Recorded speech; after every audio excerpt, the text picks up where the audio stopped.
በስመ አብ ወወልድ ወመንፈስ ቅዱስ አሐዱ አምላክ አሜን። ይህን የሚሰሙ ጆሮቻችሁ የተመሰገኑ ናቸው። ድምጸ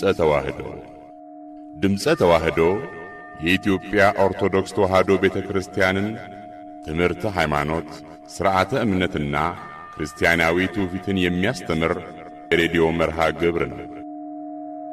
ድምጸ ተዋህዶ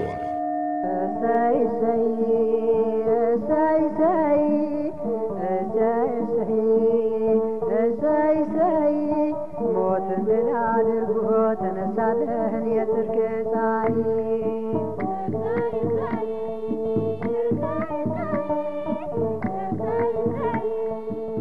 ሰላም ጤና ይስጥልን የተወደዳችሁ አድማጮቻችን እንደምን ቆይታችኋል? ይህ በኢትዮጵያ ኦርቶዶክስ ተዋህዶ ቤተክርስቲያን በሰንበት ትምህርት ቤቶች ማደራጃ መምሪያ በማህበረ ቅዱሳን የሚዲያ አገልግሎት ተቋም እየተዘጋጀ ወደ እናንተ የሚደርሰው የድምጸ ተዋህዶ የሬዲዮ መርሃ ግብራችን ነው። የተወደዳችሁ አድማጮቻችን የዛሬ ሚያዝያ 26 ቀን 2017 ዓ.ም የሬዲዮ መርሃ ግብራችንን እየሰማ ነው ባለውና ነፍስሄር ዘማሪ ዲያቆን ተስፋዬ ኢዶ እሰይ ሞትን ድል አድርጎ ተነሳልን የሚለውን ዝማሬ እየዘመረልን ነው የጀመርነው። ለነፍስሄር ዘማሪ ዲያቆን ተስፋዬ ኢዶ እግዚአብሔር አምላካችን ነፍሱን በቅዱሳን እቅፍ ያሳርፍልን። አምላካችን እግዚአብሔር በምንሰማው ቃሉ ሁላችንን ይባርከን። በሞቱ ሞትን ሽሮ በትንሣኤው ያረጋጋን። ቸር መድኃኒታችን ኢየሱስ ክርስቶስ ሰማያዊ ከሚሆን ከቸር አባቱ ከእግዚአብሔር አብ ከባሕርዮቱ ከመንፈስ ቅዱስ ጋር ምስጋና ይግባው። እንግዲህ የተወደዳችሁ አድማጮቻችን እንደ ወትሮ ሁሉ ይመክራሉ፣ ያስተምራሉ ብለን ያሰብናቸውን ዝግጅቶች ከያሬዳዊ ዝማሪያት ጋር በማቀናጀት ወደ እናንተ ለማድረስ አስፈላጊውን ቅድመ ዝግጅት ሁሉ አከናውነናል። ይሄ ዝማሬ እንደተጠናቀቀ ከኢየሩሳሌም መታሰቢያ ድርጅት የቦርድ ሰብሳቢ ከመጋቢ ሰናያት ሰርጸ ወልድ ተሾመ ጋራ ያካሄድነውን ውይይት እናስደምጣችኋለን። ይሄንን ዝግጅት እንድትከታተሉ በአክብሮት እየጋበዝን ከዝግጅቱ በኋላ እንደገና እንገናኛለን። የእግዚአብሔር ሰላም ከሁላችን ጋር ይሁን። መስናታ ቅቷት መልኳ ተለውጦ ብርሃን ሲከባት ሞትን አሸንፎ ሲነሳ ጌታችን ባሉበት ወደቁት ጠባቂ እርሱን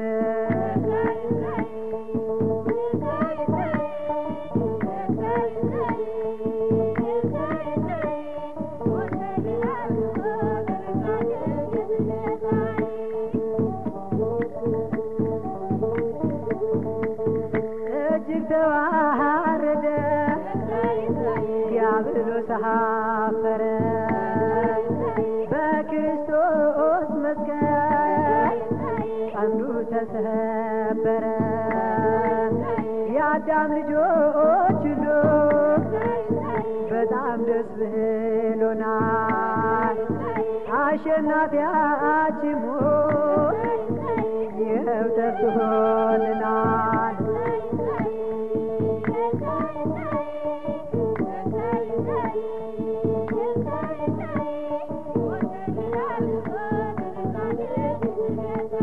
ከእንግዲህ ፍርሃት ከእኛ ይጥፋልን፣ ትንሣኤ አለን አንድ የሚያደርገን እንዳንቀር ያረገ በሞት ተሸንፈን ጸጋን ያለበስከን አማኑኤል ተመስገን። ክብርን የሰጠን እንግዲህ የኢየሩሳሌም መታሰቢያ ድርጅት ከነዚህ ውስጥ ከሰባቱ ቅዱሳት መካናቶቻችን መካከል በየትኛው ላይ ነው የተለየ ትኩረት ሰጥቶ መንፈሳዊ ግልጋሎት የሚሰጠው ማህበራዊ ግልጋሎት የሚሰጠው? እንግዲህ አንዳንድ ተቋማት አሉ የአስጎብኚ ድርጅቶች አሉ እዚሁም ላይ የገቢ ምንጩንና ፍላጎቱን ያላማውን እንትን እንድናይ ብዬ ነው እነሱ ማስተማሪነት ስለሚኖረው ያንን ግልጋሎት ሲሰጥ ገቢው ምንድነው ከየት ነው የሚያገኘው የሚለውን ነገር ብናነሳ ጥሩ ነው እሺ በጣም አመሰግናለሁ እንግዲህ የኢየሩሳሌም መታሰቢያ ድርጅት ከሰባቱ ገዳማት ለብይቶ ለብቻው የሚሰጠው አገልግሎት የለም ለሁሉም ነው አገልግሎት የሚሰጠው ነገር ግን ከመጀመሪያው አካባቢ ስንመለከት ከፍተኛ ትኩረት ይሰጠው የነበረው የዴር ሱልጣን ገዳም ነው አሁንም ቢሆን ተደጋጋሚ እንደሚገለጸው እና ያ የዴር ሱልጣን ገዳም ትልቁን ችግር ተሸክሞ የኖረ ገዳም ነው እና ገዳማውያንም ከፍተኛ የህይወት መስዋዕትነት የከፈሉበት ገዳም ነው ህጋዊ ሰውነትም ሳያገኝ በክርክርና በሙግት የቆየ ገዳም ነው እነዛ ገዳማውያንም በእውነቱ ብቸኛ ሆነው ሲታገሉለት የኖረ ገዳም ስለዚህ የኢየሩሳሌም መታሰቢያ ድርጅት በመጀመሪያ ያደረገው እዛ በገዳሙ አካባቢ ያለውን ችግር መቅረፍ ነው እና ይሄም በመሆኑ ቀደም ሲል ለመግለጽ እንደሞከርኩት ያው ውሃና መብራት እንዲያገኙ ተደርጎ በሁለተኛ ደረጃ ትልቁና ቁልፉ ነገር ምንድነው ጠበቃ ቀጥራል ከተቀጥሮ ከእስራኤል መንግስት ጋር በፍርድ ቤት ሁሉ ክርክር ተደርጎ ከነዚህ ከግብጽ ኮፕቶች ጋር ከፍተኛ የሆነ ክርክር ለረጅም ጊዜ ተደርጎ በመጨረሻ ላይ ያሉት ማስረጃዎች በቂ በመሆናቸው ምክንያት ለጊዜው ከ130 ዓመት በኋላ ያው ቁልፉን ለመረከብ ችለናል ይሄንን ለማድረግ እንግዲህ ጠበቃ መቅጠር የጠበቃ አበል መክፈል አንዱ ነገር ነው በሁለተኛ ደረጃ ደግሞ ከዚህ የመታሰቢያ ድርጅቱ መሪዎች በየጊዜው እየሄዱ ስራቸውን ትተው እየሄዱ እዛ አካባቢ ያስተባበሩ ዳር እንዲደርስ የማድረጉን ስራ ሰርተዋል ማለት ነው እና ከዚህም ባለፈ በተለይ ቁልፉን ከተረከቡ በኋላ ከእስራኤል መንግስት የቀረበ ሐሳብ ነበር ያ ሐሳብ ምንድነው እነዚህ ሰዎች በየጊዜው ችግር ሊፈጥሩባቸው ይችላሉ እኛ በተቻለ መጠን ህግ ለማስከበር እንሞክራለን እናንተ ደግሞ የራሳችሁን የተጠናከረ ጥበቃ አድርጉ የሚል የእስራኤል መንግስት ይሄንን ሐሳብ በማምጣቱ ምክንያት ከዛ በፊት የተፈጸመ ችግር ነበር ምንድነው ያ ችግር የትንሳኤ በዓል በሚከበርበት ጊዜ የስግደት ስርዓት በሚከናወንበት ጊዜ እነሱ ከላይ ፎቅ ላይ ሆነው የድንጋይ ናዳ በመመኑ ላይ ያወርዳሉ ከፍተኛ የሆነ እንደውም ያለፉት 2-3 አመታት ይመስለኛል በጣም ችግር ሆኖ የእስራኤል ፖሊስ ሁሉ እየገባ እዛ ከፍተኛ ከዚህ የሚጓዙ ሰዎች ላይ ሁሉ ከፍተኛ ችግር ተፈጥሮ በማህበራዊ ድረገጽ ላይ ሲዘዋወሩ የነበሩ አጫጭር የቪዲዮ ምስሎችን እንመለከት ነበርና አሁን ድረስ የግብጾች እንግዲህ በሃይማኖት መሳዮቻችን ናቸው የግብጾች ትንኮሳ ኮፕቶችም ማነው የአርመን ቤተክርስቲያንም ከኦሪየንታል አብያተ ክርስቲያናት ከጥንታውያን ውስጥ ነው የምትደመረው ግን የተለየ የታሪክ ፍላጎት እዛ ቦታ ላይ ያለና እንግዲህ ከ1000 ዓመታት አስቀድሞ ከጌታችን ልደት በፊት በንግስተ ሳባ ጭምር የታሪክ ምስክርነትና ሰነድ ኖሮት የቆየው ይህንን ቅዱስ መካን ከመንጠቅ አንፃር ወይም ደግሞ እዛ ላይ የተለየ ፍላጎት ከማሳየት አንፃር ብዙ ስራዎች ይሰራሉና አሁን እያነሱልኝ ስለነበረ ነው ደመቅ እንዲያደርጉት ብዬ ነው የብዙ ሰው ጥያቄ ነው ብዙ አጥኚዎች እዛ ላይ ይሞክራሉ ይሰራሉና በትክክል አሁን ያለው ችግር ምንድነው ያልተፈቱ ችግሮችን እነሱንም ጨምረው ቢነግሩን የሄዳችሁበት ያለውን ነገር እየነገሩን ነበር ትክክል ነው እንግዲህ ችግሩ ያው ለሺ ዘመናት የቆየ መሰረታዊ የሆነ ችግር ነው በመሰረቱ እኮ እነዚህ ሰዎች በተለይ አርመኖችና የግብጽ ኮፕቶች በተቻላቸው መጠንና በታሪክ አጋጣሚ ሁሉ ሁኔታዎቹ ሲያመቻቸው የኛ ገዳማውያን በቁጥርም አነስተኛ ናቸው ድጋፍም የላቸውም ከጎናቸው የሚሆን አይዞባይም የላቸውምና ይሄንን ሁሉ በማየት አካባቢ በሙሉ ተቀራምተው አሁን ያለችውን ቦታ ብቻ ነው በትግላቸው ያስቀሩት ማለት ነው እሱም ሆኖ ጠቅልለን ካልወሰድን የሚል እምነት ስላላቸው በየጊዜው ችግር መፍጠራቸው አይቀርም እና በተለይ አሁን ይሄ የድንጋይ ናዳ በማውረድ ችግር በመፍጠር እንደውም አንድ ጊዜ የመታሰቢያ ድርጅቱ ኃላፊዎች አባላትን አስተባብረው እዛ ሄደው በነበረበት ጊዜ ተመሳሳይ የሆነ ችግር ፈጥረው ስለነበር ሰላማዊ ሰልፍ ሁሉ በመታሰቢያ ድርጅቱ አባላት እስከማድረግና ለመንግስት እስከማመልከት ደረጃ ተደርሷል በወቅቱ እና መንግስትም ቃል የገባው ምንድነው ከዚህ በኋላ እንደዚህ አይነት ነገር እንደማይፈጸም እነሱ ግን ጥበቃቸውን እንዲያጠናክሩ እና እኛ በበኩላችን ህጋዊ የሆኑ ነገሮችን እናስከብራለን ብለው ምክር ሰጥተዋል። በዛ መሰረት የኢየሩሳሌም መታሰቢያ ድርጅት እዚህ ቀደም ሲል ጦር ሰራዊት የነበሩ በውትድርና አገልግሎት ውስጥ የነበሩና ጦርታ የወጡትን እነሱን በማሰባሰብ ፈቃደኛ የሆኑትን እና በማሰልጠን ወደ ቅድስት ሀገር ኢየሩሳሌም መሳፈሪያቸውን የሚቆዩበትን ጊዜ ደሞዛቸውን ሁሉንም ነገር በመቻል ወደ ቦታው ወስዶ ለ2 ዓመት ያህል እንዲጠበቅ አድርጓል። የጥበቃ አገልግሎት ተሰጥቷል እዛ አካባቢ ማለት ነው። በዛ ምክንያት አሁን እንግዲህ ከጊዜ ወደ ጊዜ አባሎቻችንም በብዛት እየሄዱ እዛ አካባቢ በአውደ ምህረት ላይ መታየት ሲጀምሩ መነኮሳት አባቶቻችንም አሁን ልበሙሉ እየሆኑ መከታ እያገኙ ረዳት እያገኙ በመሄዳቸውና እነሱም ያንን እያዩ በመሄዳቸው ምክንያት አሁን ረገብ ብሏል። እንደዛ አይነት ነገር እንትን አይኖርም። መንግስትም አስፈላጊውን እርምጃ በአስቸኳይ ይወስዳል። ምክንያቱም እነሱ አሁንም ቢሆን ፍላጎታቸው አልቀዘቀዘም አልቀረም። በሚያመቻቸው ጊዜ ይሄንን ነገር ማንሳታቸው አይቀርም እና እኛም በየጊዜው እንግዲህ ከቃጠሎም ከውድመትም የተረፈውን ማስረጃ በማሰባሰብ በጠበቃዎቻችን አማካይነት ያው አስፈላጊው ዝግጅት እየተደረገ ጥያቄ በተነሳ ቁጥር መልስ እየተሰጠ እስካሁን ደረጃ ላይ ደርሷል። ወደፊትም ተመሳሳይ ሁኔታ ሊነሳ ይችላል የሚል እምነት ስለሚኖረን ወይም ስላለን በዚህ ረገድ እኛም መከላከል የምንችልበትን ሁኔታ ያው በየጊዜው እየተነጋገርን እየተመካከርን ወደፊት የሚንዘልቅ ይሆናል ማለት ነው። ስለዚህ ትልቁ አሁን ትኩረት የነበረው በፊት ከጸጥታም ጉዳይ አኳያ ማለት ነው እና ከባለቤትነት ጥያቄም አኳያ ፈተና ያለው እዛ አካባቢ ነው በርግጥ። ነገር ግን አሁን በእውነቱ ለመናገር መንግስትም አስፈላጊውን ድጋፍ ስለሚያደርግ ያ ረብሻ በተወሰነ ደረጃ አቁሟል ማለት ይቻላል።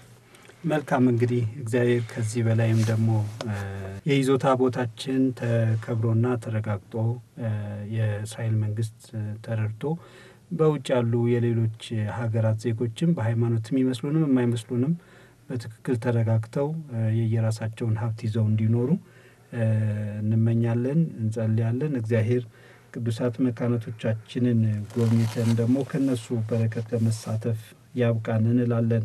መጋቢ ሰናያት ትንሽ የኢየሩሳሌምን ወደ ኋላ እናቆየውና እንመለስበታለን። እንደው የኢየሩሳሌም መታሰቢያ ድርጅት ከአቋሙ ከመቋቋሙ ጋር ተያይዞ ትኩረቱ በኢየሩሳሌም በቅድስት ሀገር የሚገኙ ቅዱሳት መካናት ላይ ነው ተግባራትን እያከናወነ የሚገኘው። በሌሎች ዓላማት የሚገኙ በሀገር ውስጥም በሚገኙ ቅዱሳት መካናት ላይ ያለው ተሳትፎስ ምን ይመስላል? እንግዲህ ለትርፍ የተቋቋመ አይመስለኝም አይደለም፣ እርሶም ያረጋግጡልኛል። ይሄንን ትኩረቱ ቅዱሳት መካናትን ምእመናን እንዲያዩ፣ እንዲሳለሙ፣ በረከት እንዲያገኙ ማድረግ ላይ ነውና ከዛ አንፃር በሌሎች ዓለማት በሚገኙ ቅዱሳት መካናት አሌክሳንድሪያ ላይ እና አካባቢ በሊባኖስ እና አካባቢው በሀገር ውስጥም በርካታ ቅዱሳን ተጋድሎ የተፈጸመባቸው ቅዱሳት መካናት ይኖራሉና እነዚያን ከማሳየት አንፃር ልምድና ተሞክራችሁ ምንድነው? እቅዳችሁስ እዛ ላይ ምንድነው? እሱም ቢነግሩን ወደ ኢየሩሳሌም እንመለስበታለን። እሺ፣ በጣም ጥሩ ነው። እንግዲህ የኢየሩሳሌም መታሰቢያ ድርጅት ሁለተኛው ዓላማ ቀደም ሲል እንደገለጽ ነው ምእመናንን ቅድስት ሀገር ኢየሩሳሌምንና በሀገር ውስጥም ሆነ በሌሎች ዓለም አቀፍ አገራት የሚገኙ እንደዚሁ ቅዱሳት መካናትን ማስጎብኘትና እንዲሳለሙ በማድረግ የበረከት ተሳታፊ እንዲሆኑ ማድረግ ነው እና በዚህ ረገድ እንግዲህ ከዛ ባሻገር በተለይ በመጀመሪያዎቹ ዓመታት በ1960ዎቹ አካባቢ ከ1959 ጀምሮ ማለት ነው ባሉት ጊዜያት በመላው አውሮፓ የተለያዩ ጉብኝቶች ተደርገዋል ተመሳሳይ የሆኑ ጉብኝቶች በወቅቱ የነበረው የጉብኝት ባህሪ ስንመለከተው በድርጅቱ የበላይ ጠባቂ በቀዳማዊ ኃይለ ሥላሴ አማካይነት በሳቸው አስተባባሪነትም መሪነትም መመሪያ ሰጭነትም ይደረግ ስለነበረ እነዚህ አባሎቻችን በሄዱበት ሀገር ሁሉ ኤምባሲዎች በአክብሮት እየተቀበሉ አስፈላጊውን መስተንግዶ እየሰጡ አስፈላጊውን የጉብኝት መርሃ ግብር እያወጡ ከጎናቸው ቆሞ ከመጀመሪያው እስከ መጨረሻው ድረስ አገልግሎት ይሰጧቸው ነበር እና በፈረንሳይም በጀርመንም በግሪክም በቱርክም በአሌክዛንድሪያም በሊባኖስም በእነዚህ በመሳሰሉት በሙሉ በጣም ከፍተኛ የሆነ ተደጋጋሚ ጉብኝቶች ተደርገዋል እንግዲህ ይሄ የጉብኝት መርሃ ግብር በወቅቱ አመቺ ነበር የጉብኝት አካሄዱ በጣም አመቺ ነበር እንደ ልብ ነበር ምክንያቱም ከዚህ ከኤምባሲዎች ጋር ግንኙነት ስለሚደረግ በቀጥታ እነሱ ተቀብለው ከሚመለከታቸው አካላት ጋር እያገናኙ ጉብኝቱን ያደርጉና አቀባበልም ያደርጉላቸው ነበር እና እንደውም የኢየሩሳሌም መታሰቢያ ድርጅት እንደ አምባሳደርነት የሚቆጠር ነበር ምክንያቱም ባህላችንን ስርዓተ አምልኮታችንን የመሳሰሉትን ሁሉ የማስተዋወቅ ከፍተኛ ሚና ተጫውተዋል እዛ አካባቢና በወቅቱ እጅግ በጣም ደስ የሚል እኛም ባንደርስበትም ያው በታሪኩ እንደምናየው ከፍተኛ የሆነ ሚና ነበረው የኢየሩሳሌም መታሰቢያ ድርጅት ከዛ ከንጉሠ ነገሥቱ ህልፈት በኋላ ግን የውጭ ሀገር ጉብኝት ተቋርጧል ሙሉ በሙሉ አልተመቸም ማለት ነው የፖለቲካ ስርዓቱም የሚመች አልነበረም የኢየሩሳሌም መታሰቢያ ድርጅትም በደርግ ስርዓት በኢህአዴግ ስርዓት በተለያየ ቁመና ውስጥ ሲንቀሳቀስ ስለነበረ እነዛን ነገሮች ለማድረግ አመቺ ሁኔታ አልነበረውም እና በዛ አይነት መንገድ ነው ያለው በሌላ በኩል ደግሞ የሀገር ውስጥ ጉብኝትም እንደዚሁ ሲያደርግ ቆይቷል በተለይ ደግሞ በአማራው ክልልና በትግራይ ክልል ውስጥ የሚገኙትን አድባራትና ገዳማት በመጎብኘት በኩል ከፍተኛ የሆነ እንቅስቃሴ ሲደረግ ቆይቷል ለምሳሌ በትግራይ ሲደረግ ራስ መንገሻ ስዩም ፊት መሪ ሆነው ከጎብኚዎች ጋር አብረው በመንቀሳቀስ በማስጎብኘት መመሪያ በመስጠት አቀባበል በማድረግ በመሸኘት በጣም ከፍተኛ የሆነ ድጋፍ ሲያደርጉ ነው የነበረው እና ለማህበሩ ማለት ነው በአማራ ክልልም እንደዚሁ ከፍተኛ የሆነ ድጋፍ ሲደረግለት ነው የነበረው ከተወሰነ ጊዜ በኋላ ደግሞ ያው ይሄ የሀገር ውስጥ ጉብኝትም ተቋርጦ እስካሁን ድረስ ቆይቷል አሁን እንግዲህ የኛ ቀደም ሲል እንደገለጽኩት እኛ አሁን በዚህ በጥቅምት ወር ነው ኃላፊነቱን የተረከበው አዲሱ ቦርድ የተረከበው እና የመጀመሪያ ቅዳችን የሚያደርገው ምንድነው አንጻራዊ ሰላም ባለባቸው አካባቢዎች የቅዱሳት መካናትን የማስጎብኘትና የማሳለም ስራ ቅድሚያ የምንሰጠው ነው የሚሆነው ምክንያቱም ከኢየሩሳሌም ባልተናነሰ ረጅም የታሪክ ባለቤትነት ያላቸው ቅዱሳን መካኖቻችን ኢትዮጵያ ውስጥ አሉ ኢትዮጵያ ራሷ ቅድስት ሀገር ናት ብለን ነው ምናምነውና እነዚህ በታሪክና በቅርስ የታጨቁ ቅዱሳት መካኖቻችንን ማስጎብኘት አለብን ብለን በቅድ ይዘን እንግዲህ እሱን እንደውም በዚህ አመት እንጀምራለን ብለን እናስባለን በጣም ጥሩ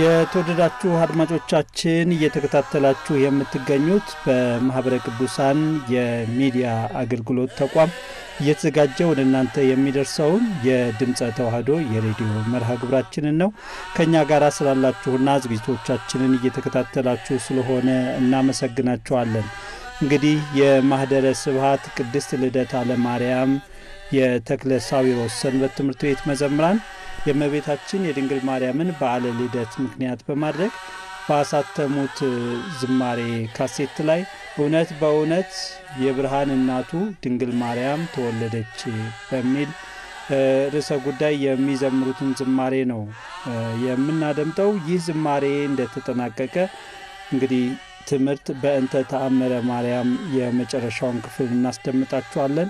ላለፉት ተከታታይ 4 ክፍሎች ወደ እናንተ ሲቀርብ የነበረው እና በመምህራችን በመላከ ሰላም ታዬ አብርሃም ሲሰጥ የነበረው ትምህርት ዛሬ የመጨረሻውን ክፍል ነው የምናደምጠው። ማስታወሻ በመያዝ እንድትከታተሉ እንጋብዛለን።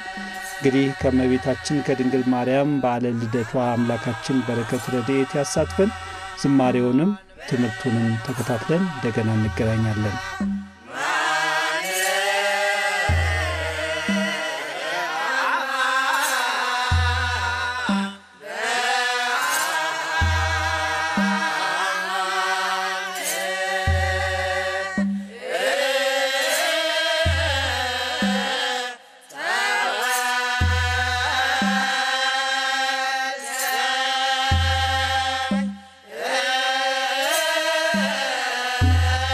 I'm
ይህንን ተአምር ማንም ይህን እንዲያገኙ አይችልም።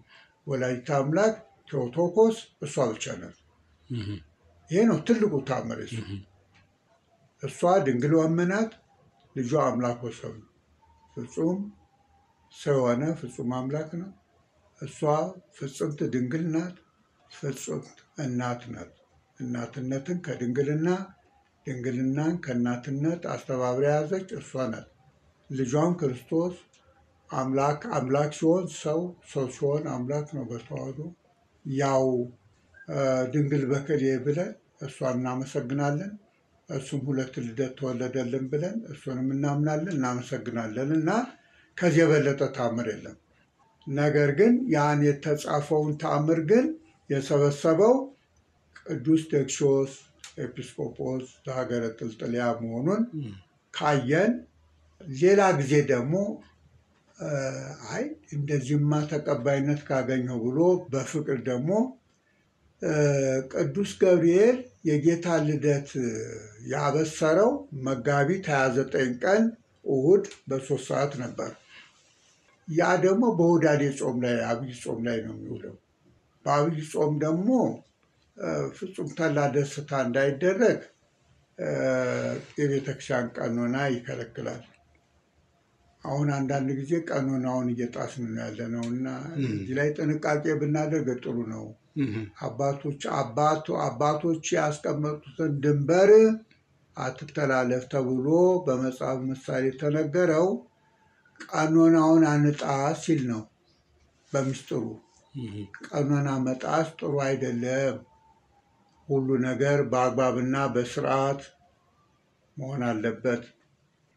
በዘፈቀደ የምናደርገው ነገር ሁሉ የበጎ ዋጋ ሳይሆን የመቅሰፍት ዋጋ ያስከፍለናል። እዚህ ላይ ጥንቃቄ ማድረግ አለብን። ለምዕመናን ነው የሚነገረው። ሌሎቹን ስለማምኑ አይመለከታቸውም። እሱ ለወደፊት እንግዲህ ያገኙታል። ለምዕመናን ነው ምንናገረው። ክርስቲያንም ባይሆኑ እኮ አንዳንዶች አረብም ሀገር ያሉት ድንግል ማርያም እንደው በፈጣሪ የተመረጠች መሆኗን ኢየሱስ ክርስቶስን በድንግልና ጽንሳ በድንግልና መውለዷን እኮ አምነው በመጽሐፋቸው እኮ ይህን ተቀብለዋል።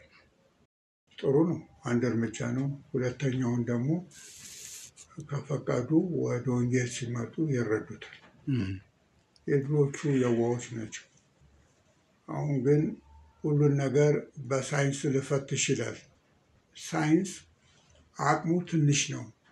የምድሩን ነገር ብቻ የምንመራመርበት ጥበብ እንጂ የሰማያውን ጥበብ የመንፈስ ቅዱስን ስራ እንኳን ሳይንስ የእሱ አባት የሆነው ፍልስፍና አይችልም። እዚህ ላይ የሳይንሱን በሳይንስ መመርመር፣ የወንጌሉን ደግሞ የቴዎሎጂ ምርምርም የነገረ መለኮት ምርምርም ቢኖር በስጋዊ አእምሮ ከሆነ እነ ንስጥሮስ የገቡበት ጉድጓድ ነው የምንገባው እና መጠንቀቅ አለብን። እውቀት የመንፈስ ቅዱስ እውቀት በመንፈስ ቅዱስ ነው የሚገለጸው። ስለዚህ እውቀት ሲባል ጥበብ ሲባል የዚህ ዓለም ጥበብ መስሎን እንዳንሳሳት። ጥበቡ ለአብ ያለው ኢየሱስ ክርስቶስን ይህን ጥበብ ቢያውቁ ኖሮ ባልሰቀሉትም ነበር ብሏል ቅዱስ ጳውሎስ። እና በመንፈስ የሚመረመር ስለሆነ ስጋውያን ደማውያን የመንፈስን ነገር ማወቅ አይችሉም። ስለዚህ የእመቤታችን ክብሯ የልጇ ጌትነት ሚስጥሩ ረቀቅ ያለ ስለሆነ በነገረ ማርያም በነገረ ክርስቶስ አበው ሊቃውንት እንደገለጹት በሐዋርያት ትምህርት መሰረት ያውን በጾምና በጸሎት ብልጭ ሲልልን ነው የምናውቀው እንጂ በቲዎሪ እንደዚሁ የምንረዳው አይደለም። ባይሆን በገልና በትሩፋት የሚታወቅ መሆኑን እዚህ ላይ ማስገንዘብ ያስፈልገናል። ስለዚህ ቀኖና ቤተክርስቲያን ስለሚያግድ በፍጹም ደስታ በዓል ማለት ደስታ ነው። በመጠጥም ለማክበር እንዲቻል አስቦ ቀኖና መስራትም ይችላል። ሊቀ ጳጳስ ነው። ዴክስዮስ ምንድን ነው ያደረገው? ልደት ታኅሳስ 29 ቀን ነው። ከሱ ቀደም ብሎ ታኅሳስ 22 ቀንን ብስራተ መልአክ ብሎ ወደዚህ አምጥቶ ማለት ነው የእመቤታችን መልአኩ ያበሰረበትን በዓል አድርጎ አክብሯል። በዓል አክብሮ ሰዎችን ጋብዟል። በስሙ ቤተ ክርስቲያን ሾመዋለች። ኤጲስቆጶስ ጳጳስ ነው። በሁለተኛ ጊዜ ደግሞ እመቤታችን ተገልጻ ይገርማል። ታምራት አድርጋለታለች። ሌላ ሰው የማይቀመጥበት ወንበር፣ ሌላ ሰው የማይጎናጸፈው መጎናጸፊያ ልብስ አምጥታ ሸልመዋለች። ሌላ ሰው ግን በድፍረት እሱም ካረፈ በኋላ የፈለገው ጳጳስ ኤጲስቆጶስ ቢሆን እኔም እንደሱ ነኝ ሰው ነኝ ብሎ እዛ ላይ በድፍረት ቢቀመጥ ይቀጣል። እኔ ከማን አንሻ አንሳለሁ የሚለው አባባል ቅጣት እንደሚያስከትል በኦሪት ዘኍልቍ ምዕራፍ 12 የተጻፈውን መረዳት እንችላለን። ሙሴን አሮን 3 ዓመት ይበልጠዋል ካህኑ። እህቱ ደግሞ የአሮንም ታላቅ ናት፣ ነቢይትም ናት እኮ ዘማሪት ናት። የተሰጣቸው ጸጋ ይበቃቸዋል። ሙሴ ኢትዮጵያዊትን ሲፓራን ስላገባ ከእኛ ዘር ውጭ ለምን ይህችን ኢትዮጵያዊት አገባ በሚል የዮቶርን ልጅ ካህኑን ለምን አገባ በማለት ሁለቱ እህትና ወንድም አምተዋል። እሱ ከማን ይበልጣል? ሙሴ ከማን ይበልጣል? ይሰማቸዋል እኮ ሲያሙት። እሱ ከማን በልጦ ነው? ራእይ እንደሆነ እኛም አይተናል። እኛም ትንቢት እንናገራለን። ምንድን ነው እሱ ብቻ ብለው ተናግረዋል። እግዚአብሔር ወዲያው ነው ቁጣውን የገለጸው። ኑ አላቸው ወደ ደብተራ ኦሪት ታቦት ወዳለችበት መገናኛ ትባላለች። በዛ ነው እግዚአብሔር ራሱን ቢገልጸው። ሶስቱም ሄዱ። የሙሴን ክብር ማዕረግ የገለጸው እራሱ እግዚአብሔር ነው።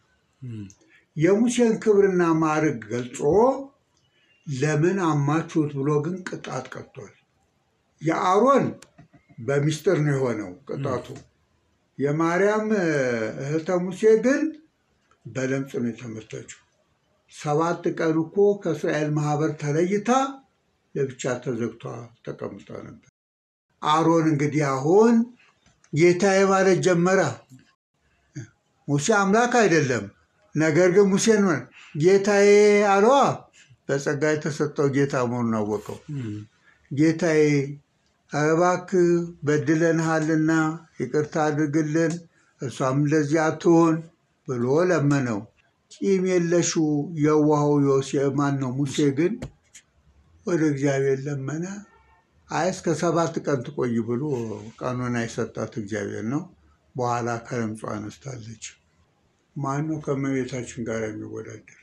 ከሙሴ ጋር ልወዳደር ያሉት ሰዎች ያውን ቤተ ዘመድ ከተቀጣ እኔም እንደ ማርያም መሆን እችላለሁ፣ እሷ ከእኔ በምን ትሻላለች? ጥንተ አብሶ አለባት ምላት ኃጢአት እያለ ጽርፈት አፉ ያልታረመ ንስሐ እስኪገባ እድል ይሰጠዋል። ስለዚህ የሰይጣን ሰለባ እንዳንሆን መጠንቀቅ አለብን። ይህ ምስክርነት ተቀበሉት አልተቀበሉት፣ ይሄ ኦርቶዶክሳዊ ተዋሕዶ እምነታችን ነውና በእምነታችን ቀልድ አናውቅም። የሚክደውም እንኳን በክደቱ ቀልድ አላወቀም። እንዴ ድፍረት ጥሩ አይደለም፣ ያስቀጣል።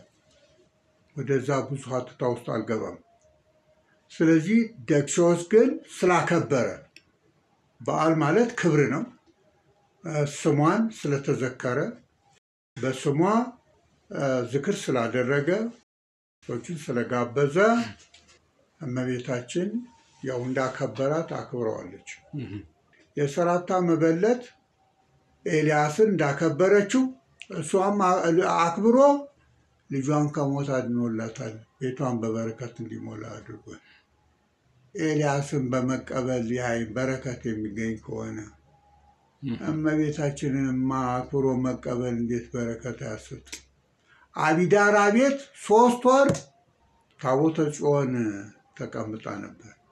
በታቦቲቱ ምክንያት የአቢዳራ ቤት በበረከት ተሞላ። ተጽፏል። አንበብ ነው። የኦሪቱንም በመጽሐፈ ነገሥት የተጻፈውንም ማየት ነው። በመጽሐፈ ሳሙኤልም የተጻፈው ማየት ነው። ሰው ወደዛ እንሄድም፣ ወደ ፍሬ ነገሩ እንሄድ። እንግዲህ ታቦተ ጽዮንም በክብር ስለተቀበለ ነው አቢዳራ ቤቱ የተባረከው። ቅድስት ኤልሳቤጥ እመቤታችንን በክብር ስለተቀበለቻት የጌታዬ እናት ብላ ስላመሰገነች ቤቷ በበረከት ተሞላ።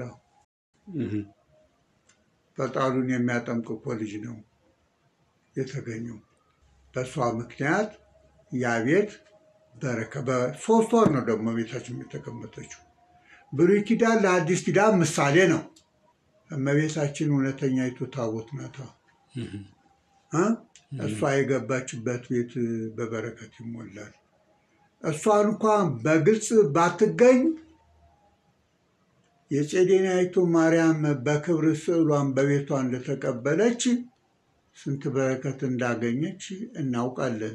ለዚህ ነው ጼዴንያ ማርያም ብለን የማርታን ክብር ለማግኘት መስከረም 10 ቀን የምናከብረው። በረከት አገኘንበት እንጂ አልተቀሰፍንም።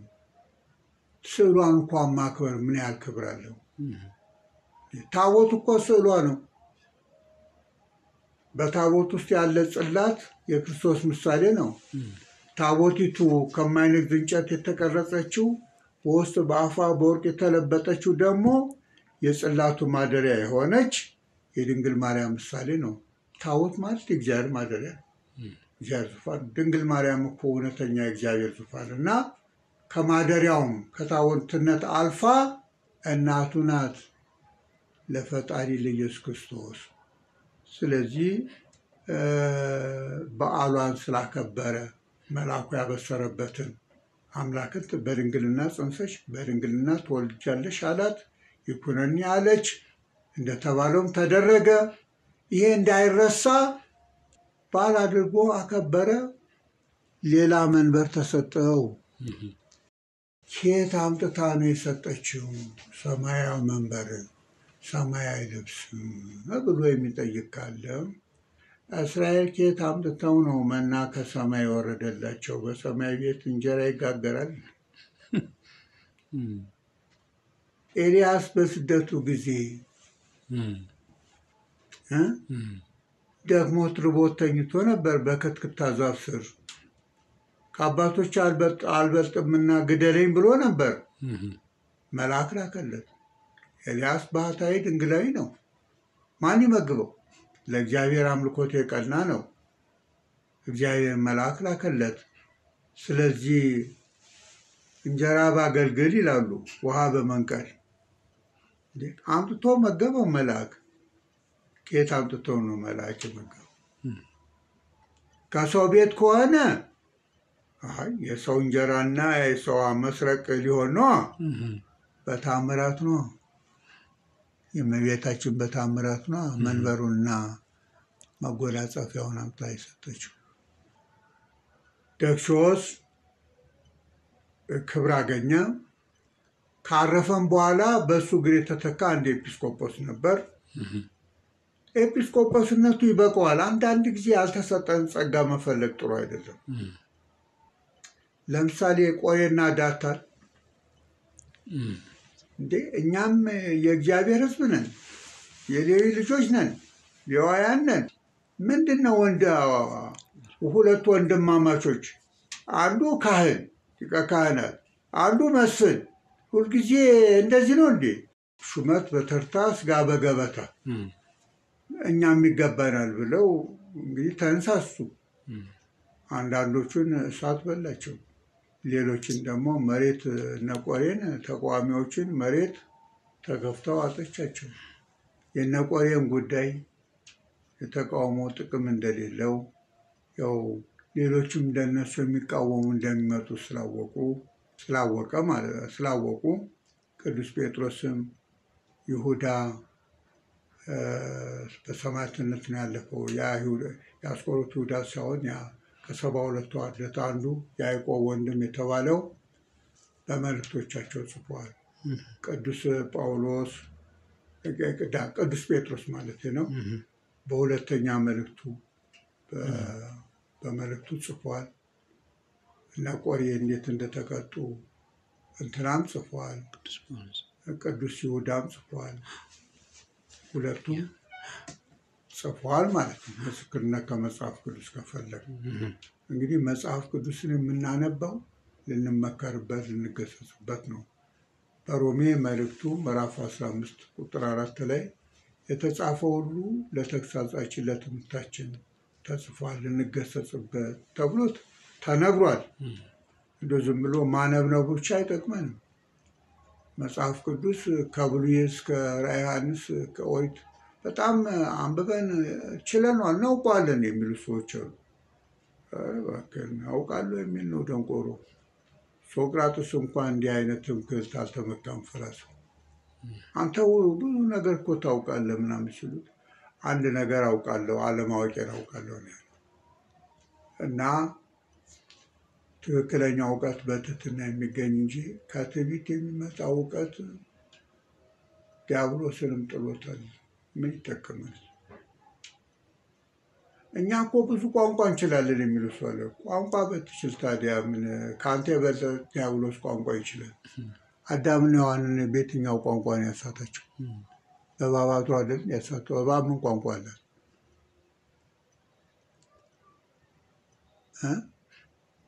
ዲያብሎስ እና ሰራዊቱ ሰው ላይ ሲያዙ በእኛው ቋንቋ አይደል እንደሚለፈልፉት? የትኛው ቋንቋ ትምህርት ቤት ተምረው ነው በእኛ ቋንቋ የሚናገሩት? ስለዚህ ቋንቋ የፍቅር መግለጫ ከሆነ መገናኛ ነው፣ ይጠቅመናል።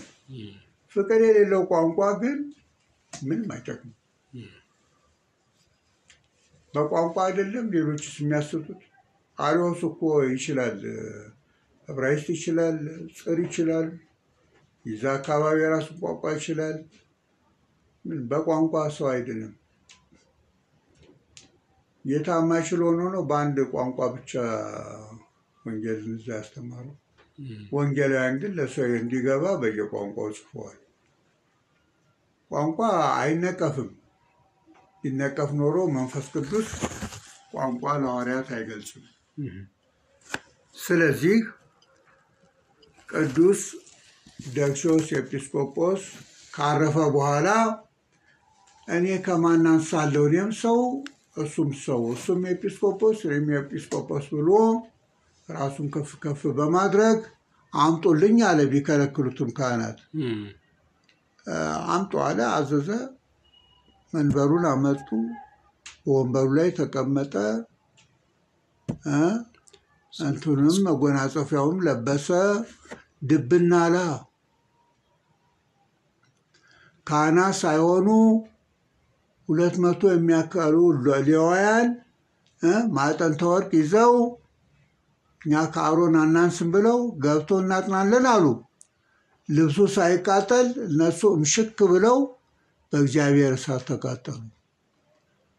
ለመቀሰፍ የሚፈልግ ይታበይ። ትዕቢት ይጥላል። ራሱን ዝቅ ዝቅ ያደረገ ይድናል፣ ከፍ ይላል። ራሱን ከፍ ከፍ ያደረገ ይዋረዳል። ለምሳሌ መዝጊያ ላደርጓልህን በሉቃስ ወንጌል ምዕራፍ 18 ፈሪሳዩ ሊጸልይ ገብቶ ምን እንደተናገረ፣ ያ ቀራጩ መጸባዊ ግን የንስሐ በትሕትና እንዴት እንዳለ ያን እናውቀዋለን። ጸድቆ ወደ ቤቱ የገባው ፈሪሳዊ አይደለም፣ መጸባዊው ቀራጩ ነው። ስለዚህ ራሳችን ዝቅ ዝቅ አድርገን ኃጢአታችንን በማመን እግዚአብሔር ያከበራቸውን ብናከብር ዋጋ እናገኛለን። በዳዊት መዝሙር 14 እግዚአብሔርን የሚፈሩትን የሚያከብሩት ሰዎች እንደማይታወኩ ጥቅም እንዳላቸው ተጽፏል። የእመቤታችን ተአምር ማንበቡም ጥቅም አለው፣ መስማቱ ጥቅም አለው፣ ትምህርትም አለው። ያን ተከትለው የተጠቀሙ ብዙዎች ናቸው፣ ብዙ በረከት ያገኙ እና ጥቅም እንጂ ጉዳት የለውም። በየጸበሉ ቦታ አውቃለሁ፣ በወሊሶም በደብረ ሊባኖስም በተለይ እዚህ በደብረ ተክለ ሃይማኖትም የእመቤታችን ተአምር ሲነበብ አጋንንት እንዴት እንደሚንቀጠቀጡ ተነቦ ደግሞ እያዞሩ ተአምሯን ሲያሳልሙ የተሸረጠው ጋኔን እየየ እያለ ለቆ እንዴት እንደሚሄድ የዓይን ምስክሮች በመሆን እናውቃለን። እና አይጠቅምም ከማለት ይጠቅማል ማለት ይቻላል። የኤድስ ቀን እያልን እናከብራለን አይደለን? ኤድስ ምን ስለጠቀመችን ነው ጧፍ እያበራ ሻማ የምን ቀን እንላለን? ምን ሊጠቅም እና ሰይጣን የሌላ ቀኖች ከአውሮፓ አምጥቶ ከአሜሪካ እኛ 33 የእመቤታችን በዓል ብለን ስናከብር ያንን አስቶ በማንጠቀምበት ያንን እንድናስብ ያደርገናል። እኛ ክርስቲያኖች ነን፣ ያንን አንከተልም። በቃ አለቀ። ሌሎችም ጭምር እኮ 33ቱ የእመቤታችን በዓል መከበር የለባቸውም ብለው ሽራው እንድንሽር ለማድረግ ነው የሚሰብኩን። አንሽርም እኛ። ምክንያቱም ደግሾስም የተጠቀመው አንድ ጥቅስ አለ። ዳዊት በመንፈስ ቅዱስ የተናገረውን እዚህ ላይ ጥቅሱን ተናግሬ ትንሽ አብራርቼ የዛሬው ጥያቄና መልሳችን ፍጻሜ ይሆናል ብዬ አስባለሁ። የዳዊት መዝሙር 44 ከቁጥር 16 እስከ 17 የንተ አበዊኪ ተወልዱ ለኪ ደቂቅ፣ በአባቶችሽ ፈንታ ልጆች ተወለዱልሽ። በአባቶችሽ በአበይት ነቢያት በደቂቀ ነቢያት ፈንታ ልጆችሽ ሐዋርያት ሰባው አርድእት ሊቃውን ተወለዱልሽ። ለንግሥቲቱ ለወለተ ዳዊት ለድንግል ማርያም የተነገረ ትንቢት የቤተ ክርስቲያንም ነገር አለበት። ዋናው ወርቅ ግን ስለ እመቤታችን የተነገረ ነው። ወትሰይምዮሙ መላእክተ ለኩሉ ምድር፣ ልጆችሽን መንፈሳዊ ልጆችሽን በምድር ማዕዘን ሁሉ አለቆች ገዢዎች አድርገሽ ትሾሚያቸዋለሽ። እንትናን መንበር ሰጥታ እንደሾመችው ቅዱስ ደግሾስን እነ ቅዱስ ዮሐንስ አፈወርቅና አፈወርቅ እንዳለችው ኧረ ስንት አለ የተሾሙ። አዎ ወይዘክሩ ስመኪ በኩሉ ትውልደ ትውልድ፣ ለልጅ ልጅ ሁሉ ስምሽን ያሳስባሉ። ራሳቸው ብቻ አስበው አይደለም የሚቀሩት፣ አስቧት እያሉ ያሳስባሉ። ለዚህ ነው ተአምረ ማርያም እመቤታችን እንድናስብ በአፄ ዘርዓ ያዕቆብ በነገሱ በ7 ዓመታቸው በዚህ የነበሩ ጳጳሳት ነበሩ። ከአረብ ቋንቋ ወደ ግዕዝ ቋንቋ ተተርጉሞ ስርዓት ተሰርቶ እያነበብን ስንጠቀምበት ኖረናል። ተአምረ ማርያም በማንበብ ስንት ጥቅም እንዳለ የተጠቀሙት ያውቃሉ። ባጭሩ ይሄንን ይመስላል ማለት ነው። ይቆያል። እግዚአብሔር ይስጥልን፣ ቃለ ሕይወት ያሰማልን፣ አስበሊቃውንትን ያድልልን። የተወደዳችሁ አድማጮቻችን የተአምረ ማርያምን ዋና ማሄጃ አድርገን በዋናነት በመነሻ ርዕሰ ጉዳይ ግን ተአምር ምንድን ነው በሚለው መነሻ ርዕሰ ሀሳብ ባለፉት ተከታታይ ሳምንታት ወደ እናንተ ስናደርሰው የነበረ ትምህርት ተከታተላችሁን ይመስል ነበረ። መምህራችን መላከ ሰላም ታዬ አብርሃም ለሰጡን ትምህርት ከፍ ያለ ምስጋናችንን እናቀርባለን። ቃለ ሕይወት ያሰማልን። ከዚህ የሚቀጥሉ ግን አንዳንድ ነጥቦች አሉ በዛሬው ወይም በስካሁኑ ትምህርታችን ያልተዳሰሱ። ለምሳሌ ተአምረ ማርያም ወደ ኢትዮጵያ የገባበት ጊዜ መቼ ነው? ወደ ኢትዮጵያ በመግባቱ እንደ ኢትዮጵያውያን ያገኘነው ጠቀሜታ ምን ይመስላል? የሚልና ከራሱ ከተአምረ ማርያም የሚነሱ አንዳንድ ማሳያዎችን በማቅረብ ትንታኔ የሚሰጥባቸው ትምህርት ይኖራል። ይህንን ደግሞ በተከታዩ ጊዜ ወደ እናንተ የምናቀርብ ይሆናል። ስለ ሁሉ እግዚአብሔር አምላካችን የሰማነውን ቃሉን በልቦናችን ያሳድርልን። የእመቤታችን የድንግል ማርያምን ፍቅሯን በልቦናችን ጣዕሟን በአንደበታችን ያዋልልን ያሳድርልን። እንግዲህ በቀጣዩ ጊዜ ከዚህ የሚቀሩ ወይም የሚከተሉ ትምህርቶችን ወደ እናንተ ይዘን እንቀርባለን። ለአብሮነታችሁ ምስጋናችንን እናቀርባለን። የብርሃን መውጫ የሕይወት መሰላል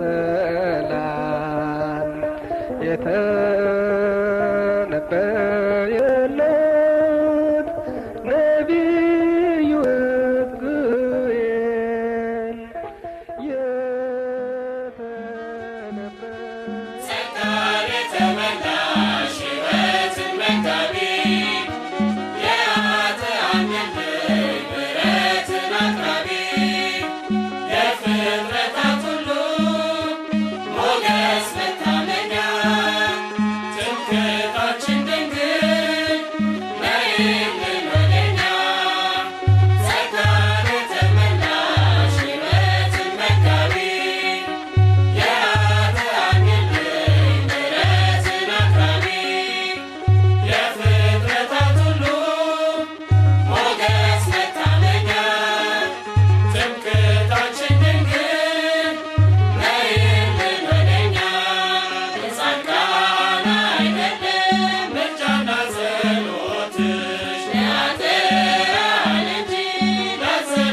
የተወደዳችሁ አድማጮቻችን እስካሁን ድረስ አብራችሁን በመቆየት ዝግጅቶቻችንን ስትከታተሉ ስለነበራችሁ በልዑል እግዚአብሔር ስም እናመሰግናችኋለን። ከቀሪ የማኅበረ ቅዱሳን የቴሌቪዥን ዝግጅቶች ጋር መልካም ቆይታ እንዲሆንላችሁ በመመኘትና እነርሱንም እንድትከታተሉ በመጋበዝ በዚሁ እንሰናበታለን።